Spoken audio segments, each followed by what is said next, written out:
What's up, you guys? Your girl G here. Welcome back to my channel. Appreciate you for tuning in. So now look, Love and Marriage Huntsville. Y'all, we got to get into the episode. Basically, everybody was like, look, we need to make sure it's coming off, it's coming across that we not trying to turn into Love and Hip Hop Huntsville. So y'all asses need to get down, sit down to the bar, where the Honda cars be. Shout out to Funky Dineva, and make sure we talk about how we don't condone violence, because basically that's what it was giving. It was giving, we don't condone violence, unequivocally. Owen would like to denounce this behavior. They need to take care of their PR, on the front end, so on the back end they can keep the show going. But I just find it very, very funny, one, how Marceau and Maurice are moving in regards to not necessarily acknowledging their faults in this big blow up. And two, Miss Tisha, listen, Linda, listen, Linda. I know you love your mama, but you know she out of line. Point blank, period. She out of line. And the famous words of Wanda, she wrong as two left shoes. This is just madness, girl. Your mama is out of line. And low-key, Melody has been overdue for her to get in that ass, period. Let's go ahead and talk about the episode, y'all. I'm a little bit behind, so we're going to try to play catch up. And then we'll probably try to do an episode of Shoot the Shit, so I can come and talk to y'all about all this Kanye stuff. They dropping Kanye like a bad habit over there, okay? The white people is not playing. You mess with the Jewish folks, and it's over, because the Jewish people run the world, okay? These little white Jewish people with the l'chaim, they don't play. All right?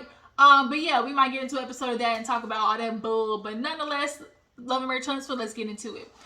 So we basically opened up with Melody. I know she has her skincare line. I guess she's going now to body butters and, stuff like that. So she invites Destiny over to basically give her some help, some tips on, business. These are business women. And this is why I be looking at them like, oh, Destiny, girl, you fucked up. Like, bitch, you fucked up. Like, being friends with Stormi would have been such a benefit to you. And it's not that I want you to be friends with Stormi to use her, but just understand, like, if you're going to be friends with people, like, pick friends in which, like, will help you elevate, And Destiny could do that for you. Like, you want Destiny's products in your store, but you don't want to act right with Destiny. You don't really want to give her just mutual respect. You don't want to just be, like, cordial with her. Like, basically Stormi talked about that conversation with Mel and how, her and, Destiny talked down to the warehouse. And she was like, yeah, we basically agreed, like, there's no problem between us. Like, we just had our beef, moment. When we see each other out, it's going to be real cute, hey girl, how are you? The kids are okay, that's nice. Oh, girl, your shoes is cute. Where'd you get them from? Okay, yeah, maybe we should get together and do lunch sometime. And then still turn around and be like, raggedy ass bitch. Like, just real under the breath base. That's Destiny.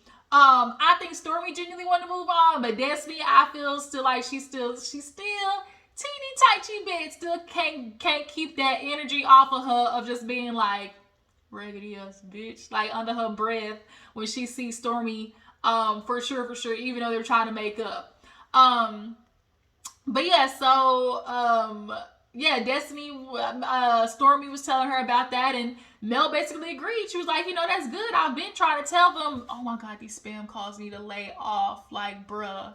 Sorry, y'all. Mel basically agreed with this. She was like, I've been trying to, tell them since Galentine's, like, y'all really and truthfully don't even have an issue. Like, I want them to keep the relationship over there, Destiny asked Stormi, like, look, if we gonna be cool, like, let's keep our relationship separate from Mel. Don't try to push Mel on me. I'm not gonna make up with that bitch. I don't like her. This is the end of the road for us. It is what it is, And so, of course, Stormi got into talking with Tiffany, and basically Tiffany's perspective of what happened, Destiny's perspective of what happened, and essentially she's trying to say, like, well, what I saw was, Mel made a beeline for Wanda, and that's the reason why all of this kicked off. Like, that's how Destiny's feeling.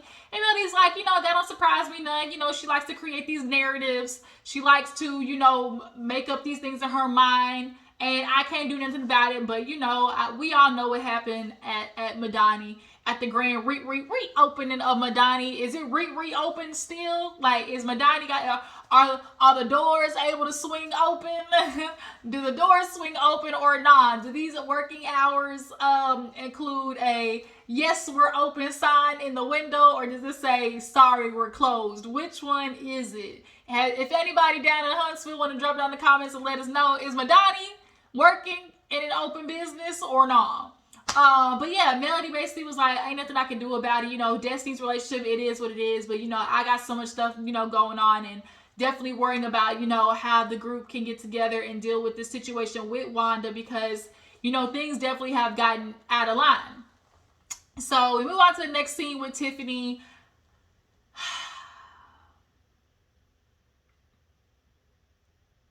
How do I break this down without necessarily like sounding like non-empathetic and just like, you know what? Let's just have a quick conversation. Let's just stop the cap in the famous words of my nephew. We gonna try to stop the cap when it comes to Tiffany. We are now finding out that before this whole talk of baby talk even got between them, they agreed when they got together that they were done with kids. And so now here it is. Tiffany's doing the backpedaling pussy popping when it comes to the kids. And now Lewis is over there like, bitch, what? What? Wait a minute. I thought you said you didn't want no kids. And so now Tiffany's popping up years later talking about, well, I want something. And it's just like, oh, see, Dr. Francis was right about you. He was right about y'all. Because, what's so even funnier is, Lewis, you didn't like what Dr. Francis had to say, but then when Tiffany talks about bringing up the baby, whose name did you name drop?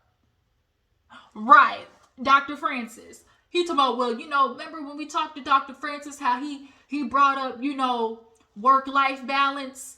Well, wait a minute. If Dr. Francis didn't know what he was talking about y'all, Lewis, where you gonna go, Lewis? Where's the car seat you gonna use, Lewis? Like, how you gonna take care of this baby, Lewis, when you really don't want it, Lewis?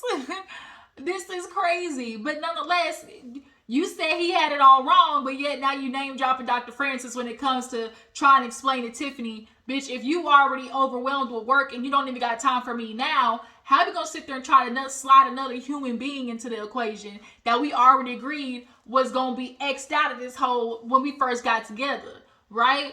So, she's just doing like the real, well, I understand that's on me. I know I take, I take that. I definitely didn't, stand on my word right there, but this is just what I want to do. Like, we just got to make a decision. Like, I can go to the doctor, I can take my IUD out, or, or not.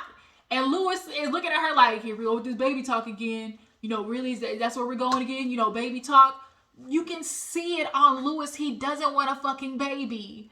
He doesn't. Like, you can see it on him, which is why he agreed in the beginning. He don't want another kid.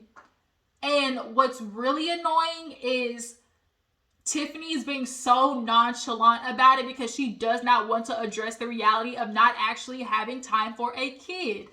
She is like, when Luce is like, well, remember how Dr. Francis said, work-life balance, trying to fit, time in and do this and everything like that. And she's like, well, I didn't plan for the first one, I just feel like that's over planning. What? I just feel like this over planning. I didn't plan for the first one, so I'm not going to do that for this one. Like, it turned out okay the first time. Bitch, this ain't the first time. This is something different. Like, you don't know what's going to happen when it comes to this child, how the child is going to come out. You don't know none of that. Like, honestly, here is my true observation of the situation. And I think, like Dr. Francis said, Tiffany said, she's like, she wants something to love and wants something to love her back, especially as a child of adoption and not really being close with her parents and having to deal with all that shit, she's looking for something to have this exchange of love.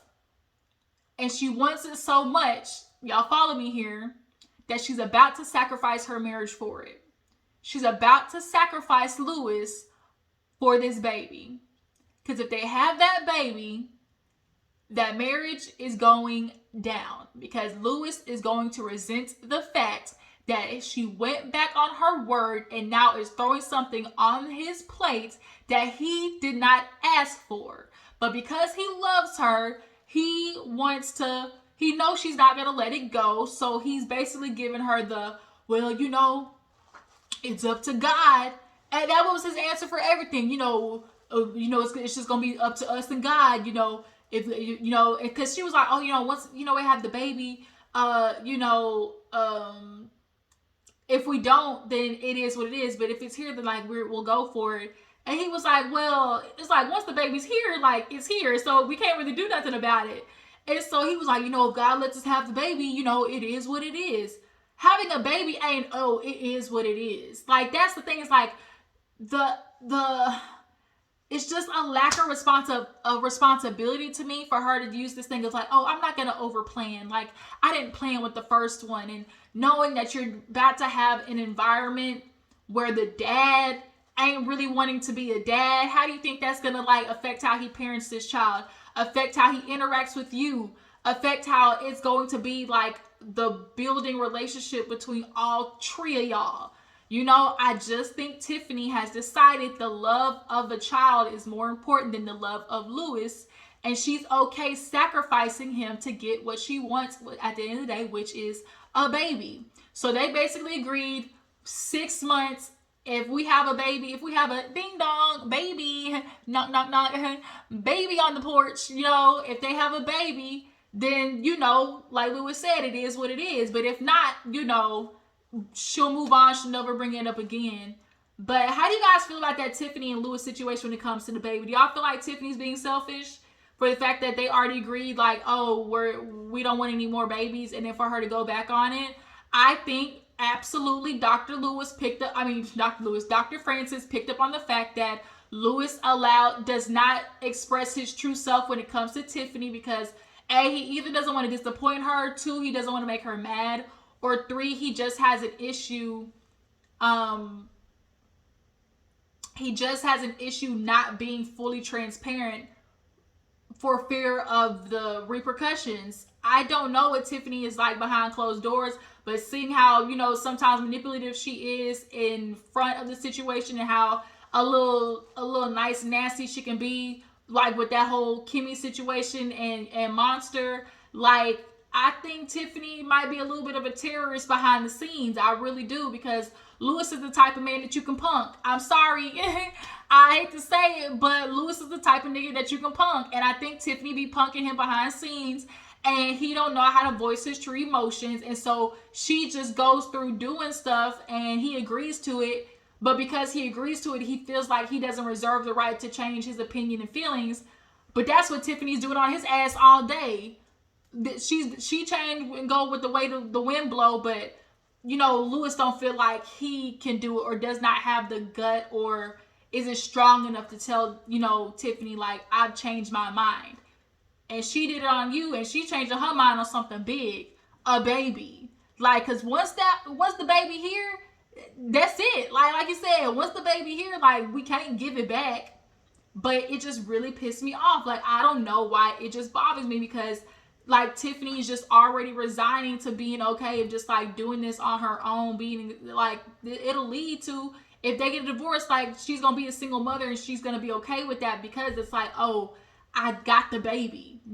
She's pulling a Kenya, if you ask me, where Kenya similarly saw the red flags with Mark, but she wanted a baby, and having that baby was more important than understanding even though I got this baby, I'm going to be in an unhealthy situation for the child, or there's going to be collateral damage of the child should the father that is showing to be who he is, isn't going to be in the picture. It's just sometimes there are women out there, I think, because they want the love of a baby so much, they're not really paying attention to the other, side of the coin.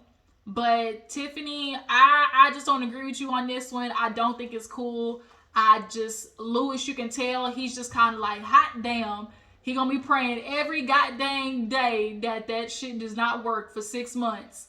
To him, she's like, well, I mean, it's 6 months. At least you're gonna be getting some. We can try different positions. She trying to make it seem like all fun and cool for him, but he don't want a baby, Tiffany. He don't want a motherfucking baby. And like, she's selfish. Like, I think Lewis does not speak up enough. Dr. Francis called that shit out. He didn't like it. But now here you are name dropping him because at the end of the day what he said was fucking right. Y'all just ran from the truth. They annoy me. They annoy me. Moving on. So everybody's getting ready for their little, for the situation, for the little comeback meeting. Kimmy, bad, okay? Titties out, ass up, back out, hair. Hey, Kimmy. Girl, you already know you my favorite on the show, but goddamn, Kimmy is fine, which is why it annoys me why she's sticking with her nigga like Maurice. Oh, I tell you, that nigga Maurice, like, she is so out of his league. So she's getting ready, Tisha's getting ready. Tisha annoys the piss out of me. She puts a burning in my stomach, but she was snatched too. Like, Kimmy and Tisha be dressing down. Tisha. Did she get the mommy makeover? Because she's looking a little plump and sitting up right. I mean, she look good, okay?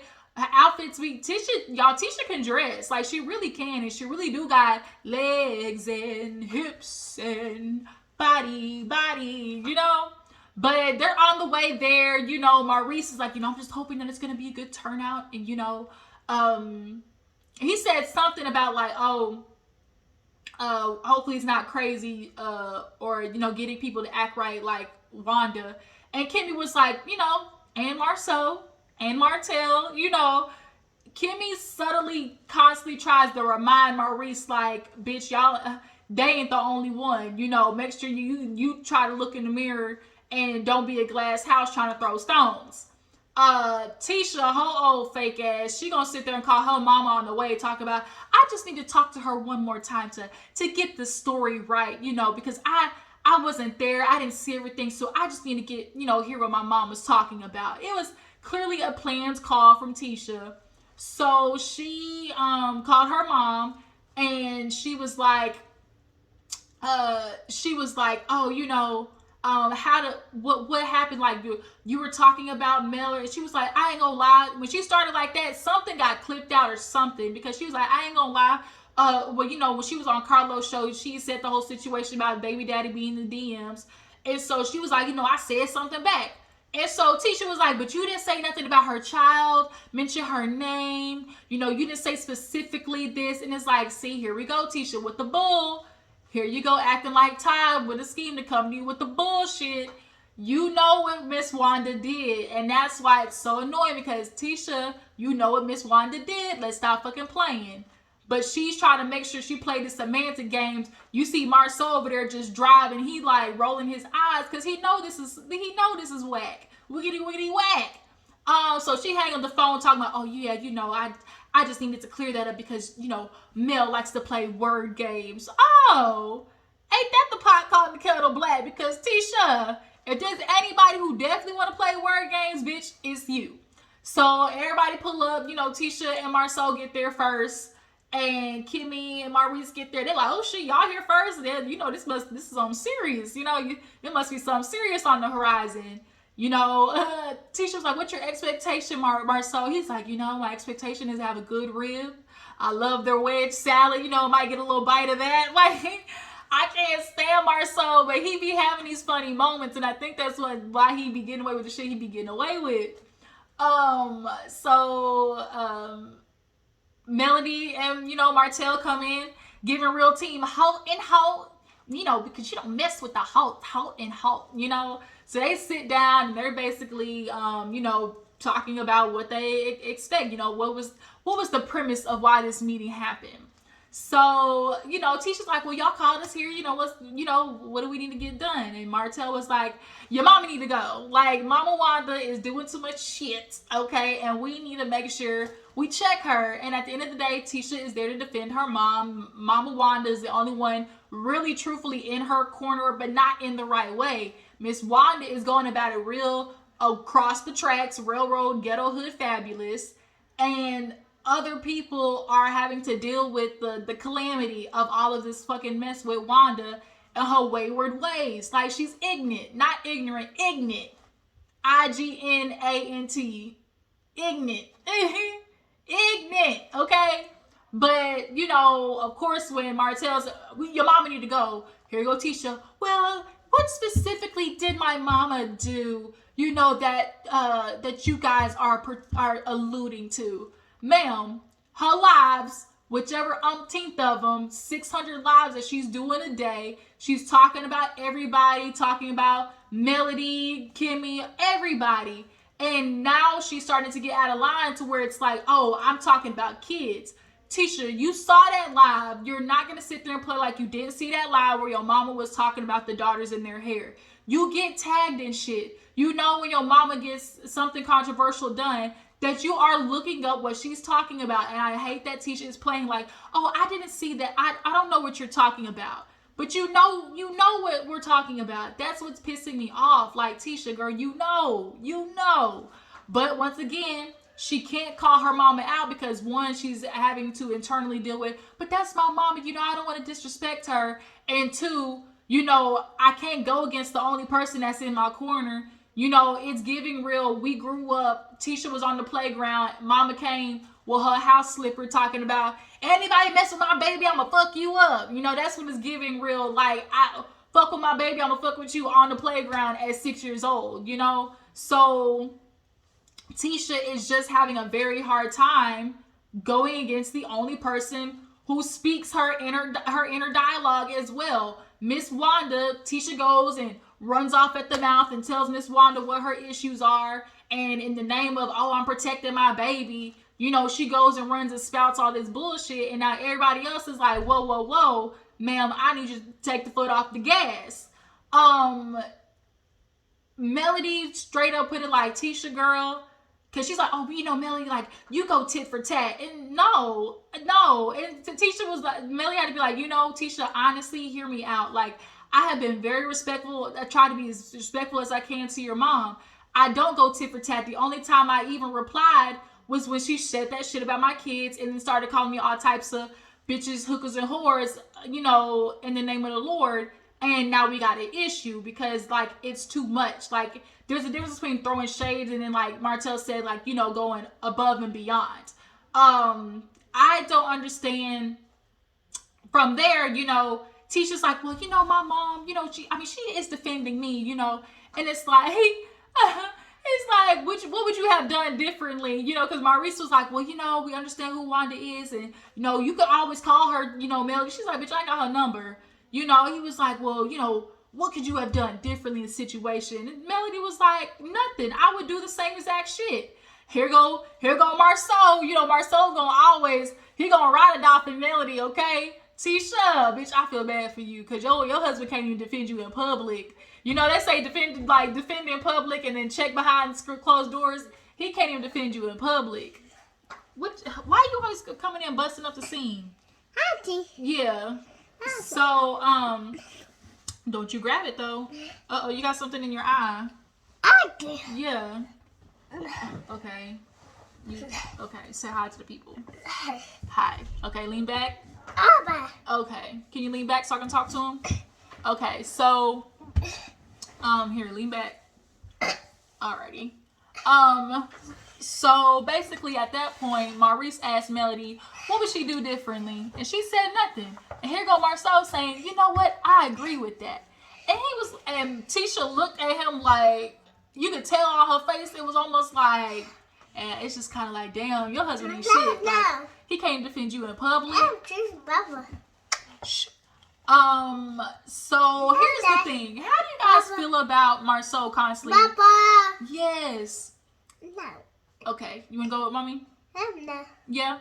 No, you don't. Can you? My. Yeah? You wanna go with mommy in the living room? No. No. What do you guys feel about Marsau not being able to defend Tisha in public, especially in regards to Melody? I almost feel like that's a reason why Tisha hates on Melody even more, because she knows Marsau constantly defends her. Like, she's seen in multiple examples, like when she's speaking, Marsau is always taking Melody's side, and I do think there's a little bit of resentment towards Melody because of that. There is a respect for Melody that Marsau has that he does not show for Tisha. Gigi. Yeah. Gigi. You done? I'm done. Okay, let's go. Whoa. Say bye-bye. Bye. Gotta wave to him. Say bye-bye. Bye-bye. Say Bye-bye. bye-bye. Okay. All right.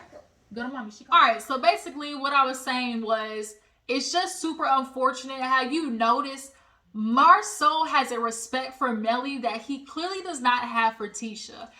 Anytime Tisha says something, it's of no value to him. He does not view it on the same level as Melody. Y'all can tell there's like a different type of admiration, just value that he sees in Melody that Tisha does not obviously have for herself. She doesn't carry that energy, which is why she's still with the nigga. Like, she's staying with this ancient nooker at the end of the day because there's not enough power in Tisha to leave, one, and two, she just can't deal with the idea of ending up in the same situation as Melody after she talked all that shit, okay? But for him to sit there and be like, you know what, I totally agree, and all Tisha's left to do in a confession is like, I mean, I don't know why he agrees with her. You know, it's so obvious, like, you know, my mom and her, like, they do the same thing. So I don't know why he agrees with her. And it's kind of like sad because it's like, well, damn it, if you're not going to be for your wife, at least don't be against her.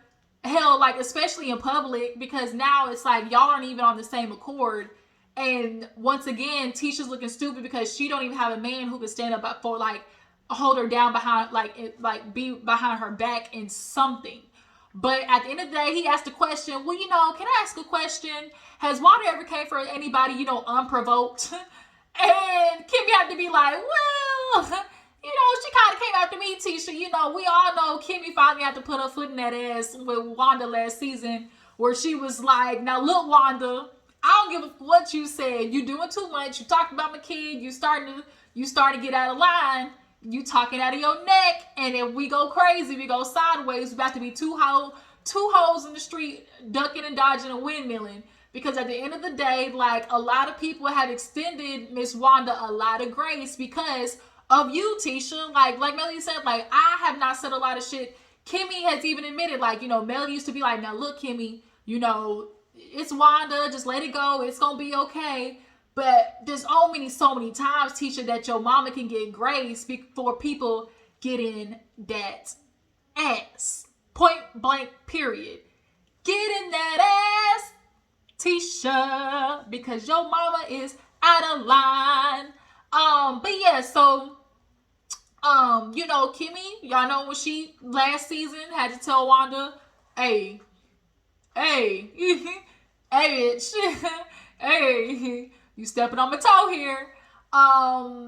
And, you know, Tisha, once again, is just trying to pull this, you know, fake wool over her eyes, but we all know you can see it. So then, Mark comes into play because it's like, if we're going to check everybody, then we need to check everybody. And, you know, it's like, I don't even watch no lives. I don't pay attention to no lives. Marsau was like, hell, I don't even watch my brothers. And it's Mark. And Mark is the older brother of Marsau and Maurice. And y'all know him and Miss Van with sneaky links, okay? I don't need no sneaky link, so just keep texting me. Right. At the end of the day, Miss Van and Mark clearly was fucking. Like, it just is what it is. If they weren't fucking, they was messing around. And Miss Van, the astute woman that she is, couldn't dare be seen with a man like Mark who ain't paying his child support, his chuss-up, okay?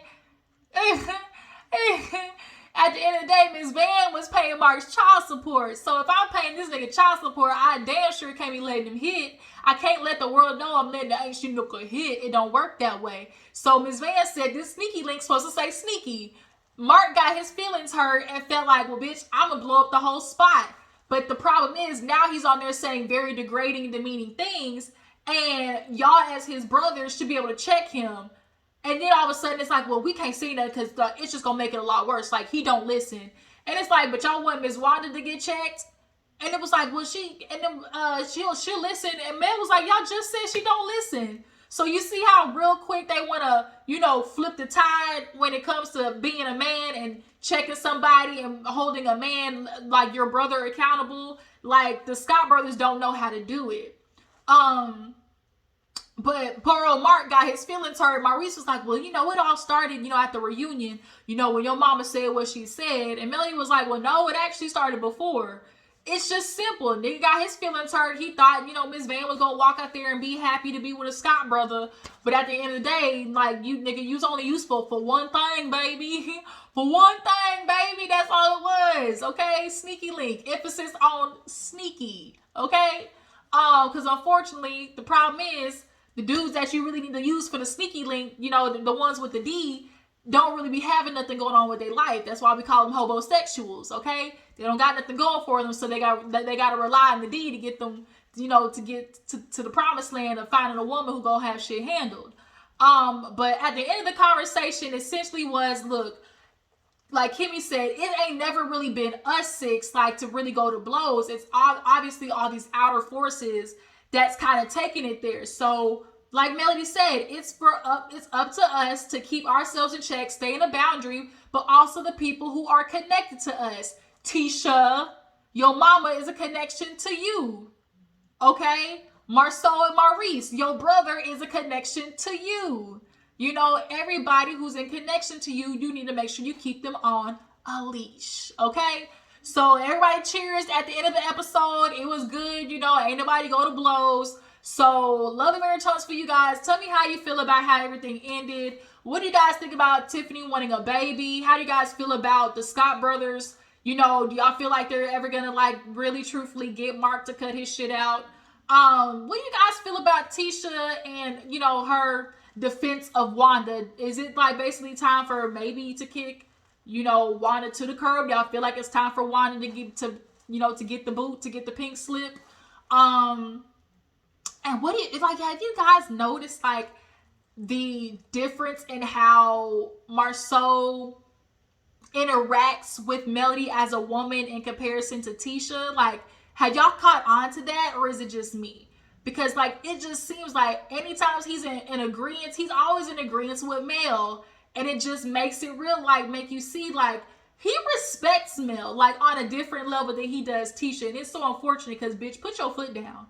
Start having your foot on a nigga's neck the way you want to have your foot on Melody's neck, okay? Or you pretend to have, rather. So they was leaving. Martell was over there flirting with Kimmy. Kimmy was bad, y'all. She was looking good. I love that pink confessional look with, like, the one sleeve with the long sleeve. Super cute. But yeah, you guys, love Marriage Huntsville. Tell me what you feel about the episode. I'm going to watch Real Housewives of the Potomac, so y'all stay tuned for that. Make sure to follow me on Instagram and Twitter, and I will catch you guys in the next one. Deuces.